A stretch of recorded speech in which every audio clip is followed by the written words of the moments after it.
बिस्मिल्लाहिर्रहमानिर्रहीम। शुरू करता हूँ अल्लाह के नाम से जो बड़ा मेहरबान निहायत रहम वाला है।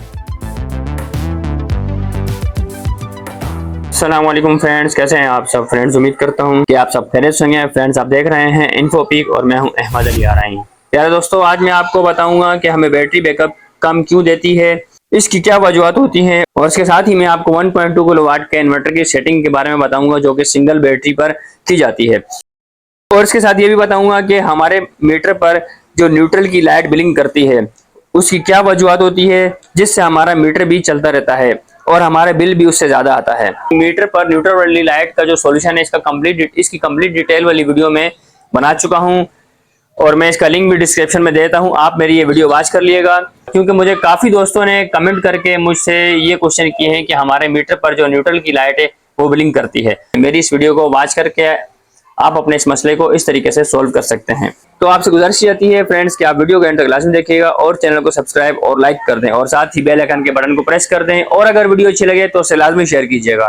तो फ्रेंड्स, फिर चलते हैं, वीडियो स्टार्ट करते हैं। सबसे पहले मैं आपको बता दूं कि हमारी बैटरी बैकअप कम क्यों देती है। जैसा कि मुझे मेरे एक दोस्त ने कंप्लेन की कि जब से मैंने सोलर सिस्टम लगाया है उस वक्त से मुझे मेरी बैटरी बैकअप कम दे रही है। तो जब मैं यहाँ पर आया और मैंने विजिट करके पूरा सोलर स्ट्रक्चर जब मैंने चेक किया तो फाइनली मुझे इस पे यहाँ पर इनका जो एरर मिला, यानी कि इनके यहाँ पर जो प्रॉब्लम्स था वो ये था कि इनके जो कनेक्टर हैं जो सोलर से इन्वर्टर पर लगे हुए हैं, यानी कि MC4 कनेक्टर, जो कि सोलर के मेल फीमेल कनेक्टर भी कहलाते हैं। इन कनेक्टर की वायर जैसे हम हल्का सा टच करते हैं तो वो सोलर को डिस्कनेक्ट कर देती है, और इस तरीके से अगर वायर को थोड़ा सा मैंने मूव किया तो वो सोलर को डिस्कनेक्ट और कनेक्ट कर रही थी। तो साफ जाहिर है कि जब तक हमारी बैटरी चार्ज नहीं होगी उस वक्त तक हमारी बैटरी हमें बैकअप कैसे देगी।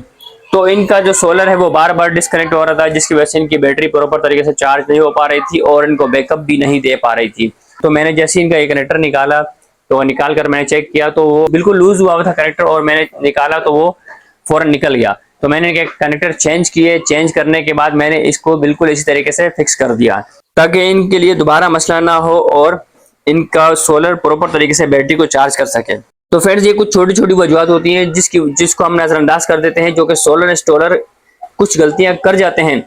जैसे कि यहाँ पर इंस्टॉलर ने ये गलती की हुई थी और इसको मैंने दुरुस्त किया, और इसी वजह से हमारी बैटरी जो है चार्ज नहीं हो पाती, जो हम प्रॉपर तरीके से समझ नहीं सकते, और फिर हमें शिकायत रहती है कि हमें सोलर लगाने के बावजूद जो है हमारे घर का लोड नहीं चल रहा या हमें बैकअप प्रॉपर तरीके से नहीं मिल रहा। तो फ्रेंड्स, अब बात करते हैं कि मीटर पर न्यूट्रल की लाइट क्यों ऑन रहती है, जिसकी वजह से हमारा मीटर भी चलता रहता है। जैसे मुझे इन्होंने कंप्लेन की और मैं यहाँ पर आया, इनके जो न्यूट्रल की जो लाइट है मीटर पर वो ब्लिंक करती रहती थी, जिसकी वजह से इनका बिल भी काफी ज्यादा आया। तो यहाँ पर जो सोलर इंस्टॉलर ने जो सिस्टम इंस्टॉल किया उसने फेस जो है वो इन्वर्टर से ले लिया, यानी कि सोलर से ले लिया, और न्यूट्रल जो है वो उसने वापडा का ले लिया। तो अगर हम न्यूट्रल भी मीटर से लेंगे तो जब हमारे पास लाइट नहीं होती है उस टाइम पर हमारा फेज नहीं आ रहा होता, लेकिन न्यूट्रल हमारा आ रहा होता है, जिसकी वजह से जो हमारा मीटर चलता रहता है, क्योंकि न्यूट्रल हमारा यूज हो रहा था वापडा का और वो मीटर हमारा चलता रहता है और हमें पता नहीं चलता, जिसकी वजह से वो लाइट भी ब्लिंक करती रहती है और हम कहते हैं कि लाइट ब्लिंक कर रही है।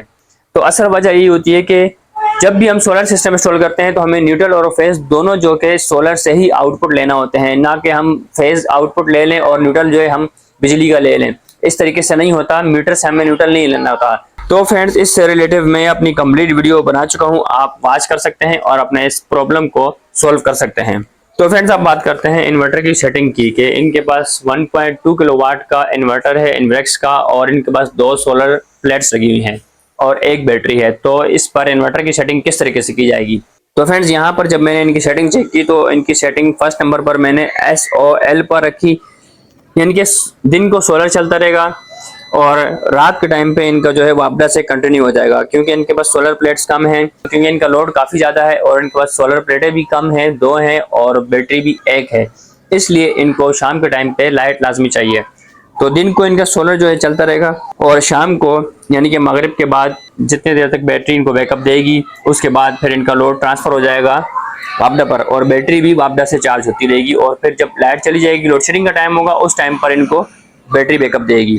2 नंबर पर सेटिंग इनकी 30 एम्पीयर पर रखी मैंने, क्योंकि इनके पास 2 सोलर प्लेट हैं। तो जब सोलर प्लेट्स कम होती हैं लोड ज्यादा होता है और इसलिए वहां पर एम्पीयर सोलर से चार्जिंग के एम्पेयर हम ज़्यादा रखते हैं, तो यहाँ पर मैंने 30 एम्पेयर रखा ताकि इनकी बैटरी ज़्यादा एम्पेयर से चार्ज हो और इनको सही बैकअप दे सके। 3 नंबर पर सेटिंग इनकी मैंने यहाँ पर यूपीएस पर रखी। इसी तरीके से 5 नंबर की सेटिंग यहाँ पर FLD पर थी, तो मैंने FLD से हटाकर इनकी सेटिंग जो कि USE पर रखी, यूज़र डिफाइन पर रखी, ताकि मैं इनकी बैटरी की सेटिंग करूँगा 26 नंबर की और 27 नंबर की, तो मैं उसको सेट कर सकूं। अगर हम यहाँ पर बैटरी सिलेक्ट करते हैं FLD या फिर ड्राई बैटरी या फिर ट्यूबलर बैटरी, तो फिर हम इस तरीके से इन्वर्टर में बैटरी की जो बैकअप की सेटिंग होती है 26 नंबर की और 27 नंबर की, उस सेटिंग को हम चेंज नहीं कर सकते, क्योंकि वो ऑटोमेटिक सेट हो जाती है और फिर वो ज़्यादा हो या कम हो फिर हम उसे चेंज नहीं कर पाते। इसीलिए यूज़र डिफाइन पर रखकर हम अपनी बैटरी को सेट कर सकते हैं। तो यहाँ पर मैंने यूज़र डिफाइन पर रखा, 6 नंबर पर LTD और 7 नंबर पर TTD पर रखा, 9 नंबर पर 50 हर्ट्ज पर रखा और 10 नंबर पर 230 वोल्ट जो कि हमारे नॉर्मल वोल्ट होते हैं, इसलिए 230 वोल्ट पर रखा। 11 नंबर पर जो कि वापडा से यानी कि के इलेक्ट्रिक से चार्जिंग के एम्पर की सेटिंग होती है, तो यहाँ पर मैंने 10 एम्पर रखा, कम एम्पर रखे ताकि इनकी बैटरी वापडा से कम चार्ज हो, ताकि सुबह के टाइम पे अगर इनकी बैटरी कम चार्ज होगी तो सोलर उसको प्रॉपर तरीके से चार्ज कर सकेगा, इनका बिल भी कम आएगा इससे, और इससे यह है कि इनको बैकअप भी नॉर्मल मिलता रहेगा। 12 नंबर की सेटिंग जो कि यहाँ पर बैटरी के बैकअप की सेटिंग होती है, तो यहाँ पर 11.5 पर थी, तो मैंने इसको 12.5 पर रखा ताकि इनको लोड शेडिंग के टाइम पर इनको बैकअप ज़्यादा मिल सके, क्योंकि यहाँ पर लोड शेडिंग का टाइम काफ़ी ज़्यादा है, तो इसलिए यहाँ पर इनको लोड शेडिंग के दौरानिए में इनको बैकअप मिल सके।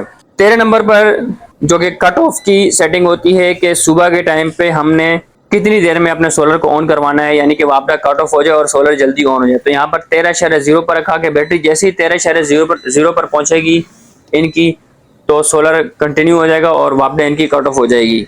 इससे इनके बिल में काफ़ी फर्क पड़ेगा और सुबह के टाइम पे 8 या 9 बजे तक इनकी जो वापडा है वो कट ऑफ हो जाएगी और सोलर कंटिन्यू हो जाएगा। 16 नंबर पर जो कि चार्जिंग की होती है कि हमने किस से चार्ज करना है अपनी बैटरी को, सोलर से करना है या वापडा से करना है या सोलर और वापडा दोनों से करना है। तो यहाँ पर S&U था, हम S&U हर हाल में नहीं रखते यहाँ पर, क्योंकि बैक वक्त में अगर सोलर और वापडा दोनों बैक वक्त अगर बैटरी को चार्ज करेंगी तो बैटरी खराब हो जाएगी। यही शिकायत होती है कि बैटरियाँ हमारी फूल जाती हैं, कि कुछ दोस्तों को पता नहीं होता तो वो S&U पर सेटिंग रखकर चले जाते हैं और उसलिए हमारी बैटरी ओवर चार्ज होती है और जिसकी वजह से फूल जाती है और बहुत जल्द खराब हो जाती है। तो 16 नंबर पर यहाँ पर इनकी जो सेटिंग है वो मैंने CSO पर रखी ताकि सुबह सोलर से चार्ज होगी, शाम के टाइम पे अगर उसको ज़रूरत होगी बैटरी को तो वो वापडा से चार्ज होगी और इनको लोड शेडिंग में बैकअप देती रहेगी। 18 नंबर पर जो कि बीप ऑन का होता है, तो यहाँ पर BON पर यानी कि बीप को ऑन रखा। 19 नंबर पर ESP पर रखा ताकि हम स्क्रीन पर काम करते करते छोड़ दें तो ESP का मतलब है कि ऑटोमेटिकली मेन स्क्रीन पर आ जाएगा। 20 नंबर पर LON पर रखा, यानी कि जो इन्वर्टर की जो लाइट होती है उसे ऑन रखा। 22 नंबर पर भी इरानम होता है AON, तो AON को मैंने यहाँ पर ऑन रखा और इसको ऑन ही रखना होता है।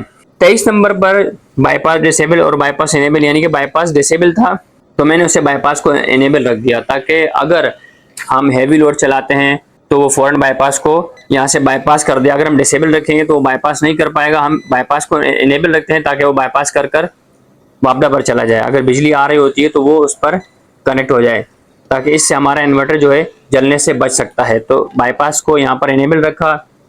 25 नंबर पर FEN जो कि एरर का होता है कि अगर किसी किस्म का कोई एरर आता है तो हमें उसका नंबर डिस्प्ले होना चाहिए इन्वर्टर पर, तो FEN पर रखा 25 नंबर में।